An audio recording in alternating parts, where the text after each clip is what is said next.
نبی میں مست ہیں،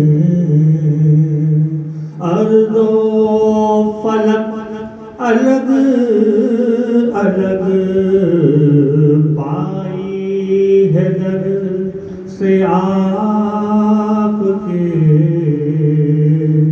سب نے چمک الگ الگ۔ سب سمجھو گے؟ مجھے تو لگتا ہے میں کھس جاؤں گا، لیکن اپنا مقصد اللہ تعالیٰ پا جاؤں تو اس کی مہربانی ہے۔ جو میری کوشش ہے وہ یہی کوشش ہے صرف، اور باقی کچھ نہیں ہے۔ تو آج جتنے لوگ بھی بیٹھے ہیں یہاں پر، اگر یہ تہیہ کر لیں کہ ہم اپنی ذات پر بھی امپلیمنٹ کریں گے اور پھر اپنے سے منسلک لوگوں پر بھی امپلیمنٹ کریں گے، فلاح کیسے نہیں آئے گی؟ ایک صاحب نے مجھ سے کہا کہ چوری کا مال خرید لو، میں نے ان سے کہا میں نہیں خریدتا، بولے سب خرید رہے، تو میں نے کہا سب اپنا جواب دیں گے، تو کہنے لگے آپ کے ایک نہ خریدنے سے کیا فرق پڑے گا؟ میں نے کہا آج میں نہیں خریدوں گا تو ایک جگہ سے تو چوری کم ہو جائے گی نا، کل کہیں دوسرا نہیں خریدے گا تو دوسری جگہ سے چوری کم ہو جائے گی۔ ایک وقت وہ آئے گا کہ سارے خریدنا بند کر دیں گے تو چوری ہونا خود ہی بند ہو جائے گی۔ جب کوئی گاہک ہی نہیں ہوگا تو پھر کون لے گا؟ تو پھر وہ چوری کیوں کرے گا؟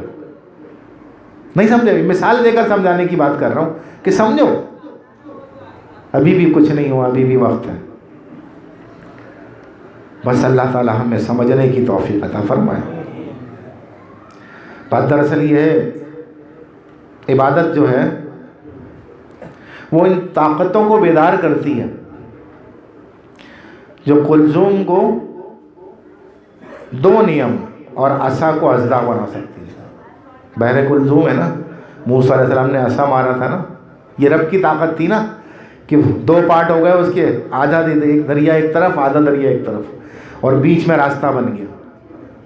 اللہ کی طاقت کو کیا سمجھتے ہو؟ اور یا یہ بھی اللہ کی طاقت ہے کہ موسیٰ علیہ السلام کا عصا اژدہا بن گیا، اللہ کے حکم سے تو بنا۔ جو 1000 مسلح جنگ بدر حملہ آوروں کے مقابلے میں 313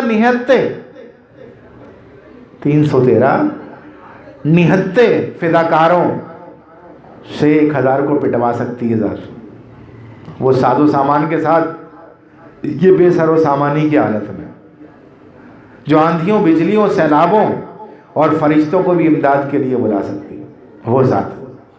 اللہ اکبر۔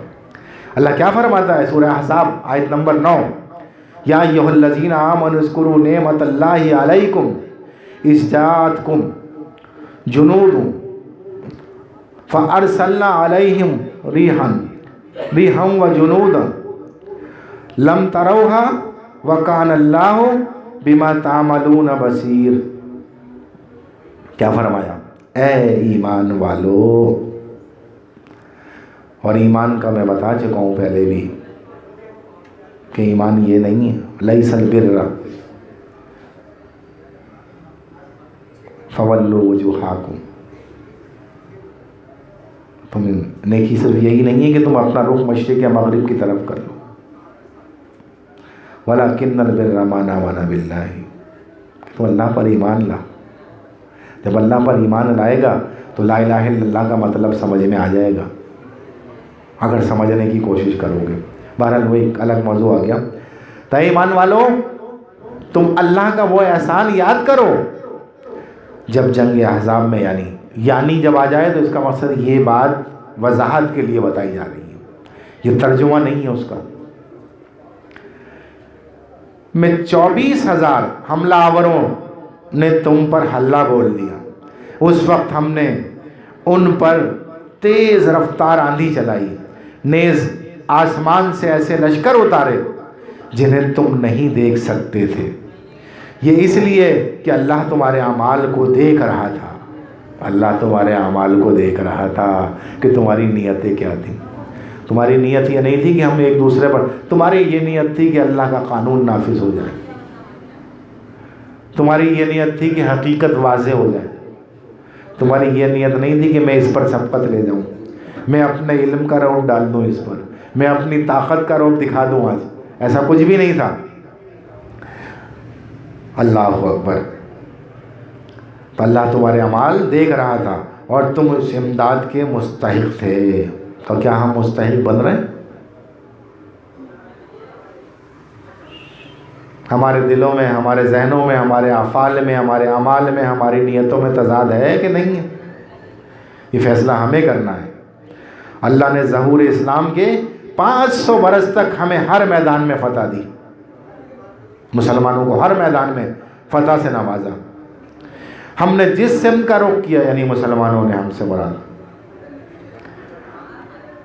ظفر مندی یعنی کامیابی، ظفر کامیاب کو کہتے ہیں، ظفر مندی حاصل کی، کامیابی حاصل کی، اور کامیابی نے ہمارے قدم چومے، اس لیے کہ اللہ ہمارے ساتھ۔ اور دوسری طرف کیسر و کسریٰ کو ان کا بے انداز ساز و سامان، جنگ اور لاتعداد فوج محض اس لیے تباہی سے نہ بچا سکی کہ وہ اللہ کے لطف و کرم سے محروم ہو چکے تھے۔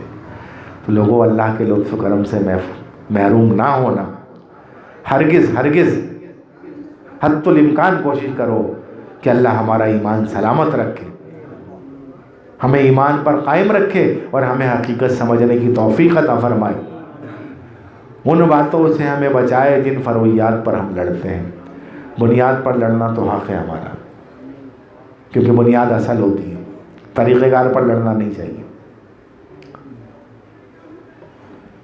بھئی راستے تو بہت سارے ہیں نا، کوئی ہوائی جہاز کے ذریعے جاتا ہے، کوئی ریل کے ذریعے جاتا ہے، کوئی بس کے ذریعے جاتا ہے، لیکن اگر کورنگی جانا ہے تو ساری سمتیں کورنگی کی طرف ہونی چاہیے۔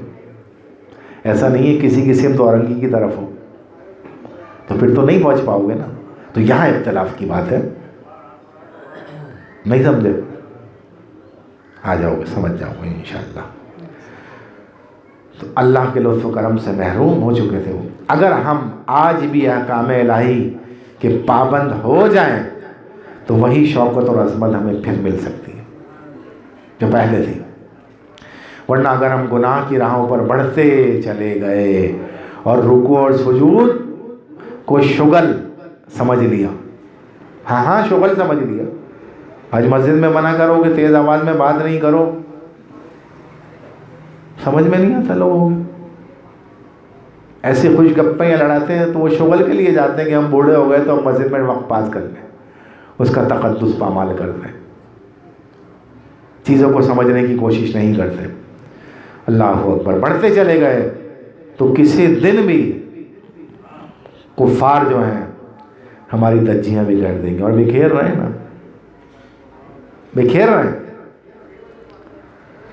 بس اللہ تعالی ہمیں سمجھنے اور سمجھ کر عمل کرنے کی توفیق خیر عطا فرمائے۔ وقت ہو گیا ہے زیادہ، تقریباً 10 منٹ اوپر لے لیے، ورنہ موضوع تو لمبا ہے اور مزہ بھی آ رہا ہے بیان کرنے میں مجھے۔ تو پھر کبھی صحیح، یار زندہ صحبت باقی۔